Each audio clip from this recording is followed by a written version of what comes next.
Hey, I'm Jen. In life, I've learned that adversity is a stranger to no one. The way we cope is a huge indicator of our character. We want to make choices from confidence, empowerment, and trust, instead of letting our circumstances control us. Let's talk about how. This is episode P, Post-Betrayal Syndrome with Dr. Debi Silber.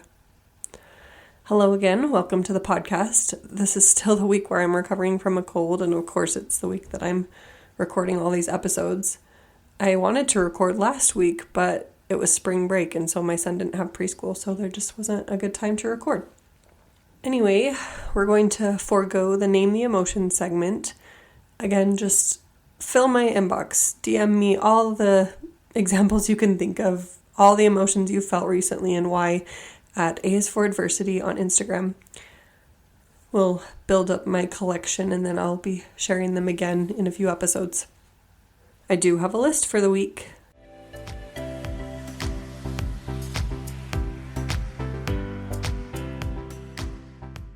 My list for this week is kids' songs that get stuck in my head. And for some reason, it's the TV ones. Who knew? It's not just the normal nursery rhymes that get stuck. It's Paw Patrol, including the Mighty Pups version and the Pirate Pup song. That is my child's obsession, so those are the songs that get stuck in my head. I even find myself waking up in the middle of the night and Paw Patrol stuck in my head. So, thanks a lot, Nickelodeon. Next is Cocomelon. Not so much anymore now that my son has moved on, but especially the My Name song, the Yes Yes song, and the Boo Boo song. And then occasionally the Daniel Tiger songs. He has a song for everything, and so they are bound to find their way into my head.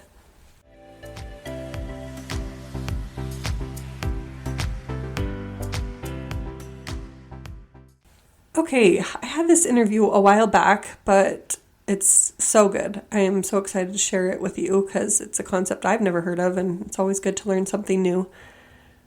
I was trying to decide where it fit best, and this is the episode where you will hear it. So enjoy. Hello, I'm here with Dr. Debi Silber. How are you? Good, thank you. Thanks for having me. For sure. I'm so honored to have you on my podcast. I feel like you have such an impressive biography. Would you mind introducing yourself to my guests a little bit? Sure. Well, I'm the founder and CEO of the PBT, which stands for Post-Betrayal Transformation Institute. That's where we help people heal physically, mentally, emotionally from the betrayal of a family member, partner, friend, coworker, self. Perfect. Yeah, I'm so excited to hear about this. I've never heard of anything like it before, so I love when I have unique guests that I get to learn something too. So the theme for my season this go around is empowerment. So I kind of want to speak to betrayal through the lens of that. So how would you say that betrayal impacts our lives or our focus, or I don't know. I know that's a big question, I'm sure, but could you speak to that? Yeah, well, it destroys life as you've known it. I mean, because everything, think about it. When the person you trusted the most proves untrustworthy, who do you trust? When the one you run to when other people are causing harm is the one causing the harm, what do you do? The beauty is it also lays the groundwork for creating an entirely new identity. You take all the parts you love, you leave behind what no longer serves, and you create a version of you that never would have had the opportunity to show up had that experience not happened. That's when you use that's when it's trauma well served. Yeah, that's so interesting. Yeah, I noticed on the Podmatch website on your little bio that it says that you can change the crisis into your biggest gift, or what does it say? Into your greatest gift. Yeah, absolutely. And here's the thing though, most people don't. And they get stuck. I did a study on betrayal. Of course, you don't study something like betrayal unless you have to. So I did a study on betrayal, what holds us back, what helps us heal, and what happens to us physically, mentally, and emotionally when the people closest to us lie, cheat, and deceive. That study led to 3 groundbreaking discoveries, which I'm happy to talk about. But one of them was, and this was for me the most exciting of the 3 discoveries, was that while we can stay stuck for years, decades, a lifetime, and so many people do, if we're going to fully heal, we're going to move through 5 now proven predictable stages. What's even more exciting about that is we know what happens physically, mentally, and emotionally at every single stage, and we know what it takes to move from one stage to the next. So when I was what I was referring to is most people, they get stuck. That's in stage 3 out of the 5 stages. And happy to go through the stages if it would serve. Yeah, for sure. I'd love to hear about it. Sure. Okay. So it's all mapped out in my book, Trust Again. It's what, our coaches are certified in. It's what we teach within the Institute. I'll give you sort of a distilled version here. So stage 1 is like a setup stage. And if you can imagine 4 legs of a table, the 4 legs being physical, mental, emotional, and spiritual. What I saw with every single study participant, me too, was this heavy lean on the physical and the mental thinking and doing, and not really prioritizing the emotional and the spiritual feeling and being, right? If a table only has 2 legs, easy for it to topple over. Well, that's us. Stage 2, shock, trauma, D-Day, discovery day. And it's the breakdown of the body, the mind, and the worldview. So right here, you've ignited your stress response. You're headed for every single stress-related symptom, illness, condition, disease. Your mind is in a complete and total state of chaos and overwhelm. You can't wrap your mind around the information you just learned. This makes no sense. And your worldview has just been shattered. Your worldview is your mental model. The rules that govern us, that prevent chaos. Don't go there. Trust this person. This is how life works. And in one earth-shattering moment or series of moments, every rule you've ever known to be real and true is no longer. The bottom's bottomed out and a new bottom hasn't been formed yet. It's terrifying. But think about it. If the bottom bottomed out, what would you do? You grab hold of whatever you could to stay safe and stay alive. That's stage 3. Survival instincts emerge. It's the most practical out of all of the stages. If you can't help me, get out of my way. How do I survive this? What do I do? How do I feed my kids? Here's the trap though. This is by far the most common place people get stuck. And here's why. Once we figured out how to survive our experience, because it feels so much better than the shock and trauma of where we just came from, we're like, okay, we're good. No, we're not.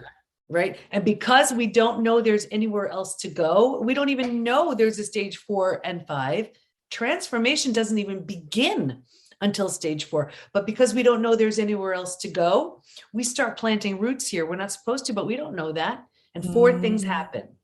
The first thing is we start getting all these small self benefits. You get to be right. You get your story. You get someone to blame. You get sympathy from everyone you tell your story to, right? And so we plant some deeper roots. We're not supposed to, but we don't know. And now, because we're here longer than we should be, the mind starts doing things like, well, maybe you're not all that great. Maybe you deserved it. Maybe this, maybe that. So we plant deeper roots. Yeah, you could see the mess we're getting ourselves in. Because we're here again longer than we should be. These are the thoughts we're thinking. This is the energy we're putting out. So now, like energy attracts like energy. So we're calling situations and circumstances and relationships towards us to confirm, yep, this is where you belong. Gets worse, I'll get you out of here. Because it feels so bad, but we don't know there's anywhere else to go. We don't know to go to stage 4. Here's where we resign ourselves. We're like, this stinks, but I better find a way to be all right with this. So right here is where we start using food, drugs, alcohol, work, TV, keeping busy, whatever. And think about it. We do that because we're just miserable, right? And we do that for a day, a week, a month. Now it's a habit, a year, 10 years, 20 years. And I can see someone 20 years out and say, that emotional eating you're doing, that drinking you're doing, do you think that has anything to do with your betrayal? They look at me like I'm crazy. It'd be like, that happened 20 years ago. All they did was put themselves in stage 3 and stayed there. Does that make sense? Yeah, it does. Yeah.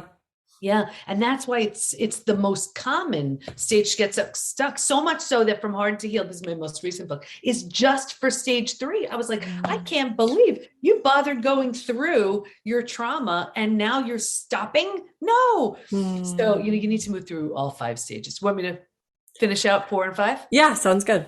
Okay. I can't leave anybody in stage 3. Okay. Yeah. So if you're willingness is a big word here. If you're willing to grieve, mourn the loss, bunch of things you need to do, you move to stage 4.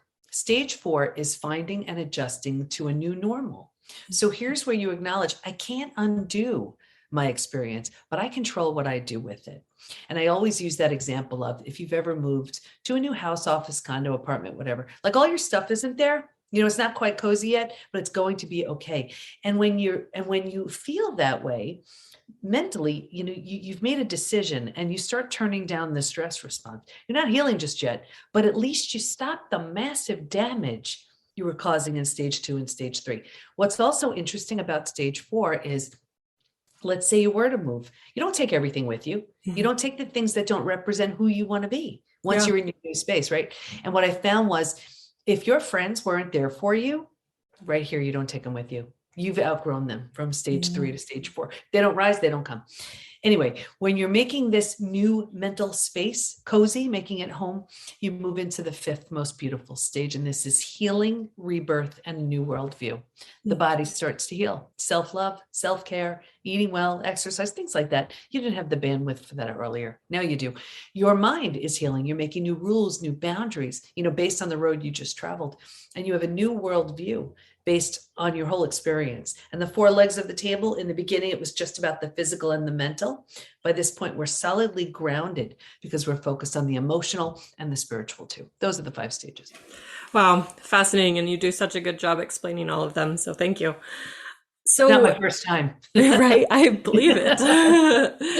So did a personal experience with a betrayal trigger all of this? Yeah, you don't study something like betrayal unless you have to. And it's my 30th year in business, and as life would morph and change, so in business, I started in health and then mindset and then personal development. And then I had a really painful betrayal from my family. Thought I did everything I needed to do to heal. A few years later, it happened again. This time it was my husband. Anybody who's been through it, you're shocked, blindsided, devastated. So I got him out of the house and looked at the 2 experiences. And I was like, okay, well, what's similar to these 2? Of course, me, but what else? And I realized boundaries were always getting crossed. I never took my own needs seriously. And I'm one of those believers in, like, if nothing changes, nothing changes. So here I was, 4 kids, 6 dogs, a thriving business. And I'm like, I'm going back for a PhD. I mean, I didn't know how I was going to pay for it, how I was going to manage it, any of that. But I just felt so compelled to do this. And it was in transpersonal psychology, the psychology of transformation and human potential, because I was changing so much, I didn't know what was happening. He was too on his own, wasn't ready to look at that. And then when it was time to do the study, I studied betrayal. And it was really just to get me out of this terrible pain I was in. Yeah. But I was moving through the study and the program. I just remember thinking to myself, if I can heal from this, I'm taking everyone with me. Yeah, for sure. I love it. And then how do we learn to trust again after we've been betrayed? Yeah, I look at trust like a brick wall. And people say to me all the time, can trust be repaired? I say no. Can it be rebuilt? Yeah, but it's a big process. And it's so foundational. So the way I explain it is I look at it like a brick wall. The only way I know of a brick wall being built is brick by brick by brick, right? And I look at trust the same way. Every opportunity someone has to show that they're trustworthy, that's one brick of that brick wall. So it could take a really long time. And now imagine the person who has taken all this time to build this brick wall in one crazy moment shatters the whole thing, right? So the person whose trust has been shattered can look at the rubble of bricks and say, I don't have the least bit of interest in watching that thing get rebuilt. Totally fine. And they walk away. However, if they are willing to watch the brick wall be rebuilt, that would be their role. The other person has to be a really good bricklayer. And it has to go up the same way it went up the first time. Every opportunity they have to show that they're trustworthy, that's one brick in that brick wall. What I see so often is, though, people are the person whose trust has been shattered, they're so heartbroken, they're so devastated. And they see the other person who shattered the brick wall doesn't really have much of an interest in building it. So the person whose trust is shattered, they're like, well, I'll build it. No, it doesn't work like that. They never feel safe. They never feel valued when that's the case. Interesting. So how do people know if they have post-traumatic betrayal, or is that what it's called? Post-betrayal, syndrome. Yeah. Well, that was one of the other discoveries, that there's actually this collection of symptoms, physical, mental, and emotional, so common to betrayal. It's known as post-betrayal syndrome. We've had over 60,000 people take our post-betrayal syndrome quiz on our site to see to what extent they're struggling. It's interesting because we've all heard time heals all wounds. I have the proof when it comes to betrayal. That's simply not true. There's a question on the quiz that says, is there anything else you'd like to share? And people write things like, my betrayal happened 35 years ago. I'm unwilling to trust. My betrayal happened 10 years ago. Feels like it happened yesterday. So we know betrayal is a very different type of crisis that requires a very different type of healing. Yeah. So how can people find that quiz? What's the website? Yeah, so it's the PBT, as in post-betrayal transformation, thepbtinstitute.com/quiz. Oh, okay, good. And so is that your website or? The PBT Institute. Yeah, I'm the founder and CEO of the PBT Institute. Yep. Got it. So that's Awesome. the site. Yeah. And then is that how people get in contact with you too? Or do you? Yeah, they can just start off taking that quiz. I mean, we have so much on the site, and my podcast is From Betrayal to Breakthrough, and so many different. Just go to the PBT Institute; you'll just see everything. We have our, a very unique institute where we have people from all over the world, and we have our certified coaches who teach daily classes, and they all specialize in different things, like they specialize in narcissism, in divorce, and reconciliation, in chronic pain and addiction. So people, our members just go to classes all day long, and everything's recorded if they can't catch it live. And we have our self-paced programs, which literally move you through the stages. I'm in there doing Q&A. We have the most unique community too, that they're all there to lift and inspire, because the wrong support does more harm than good.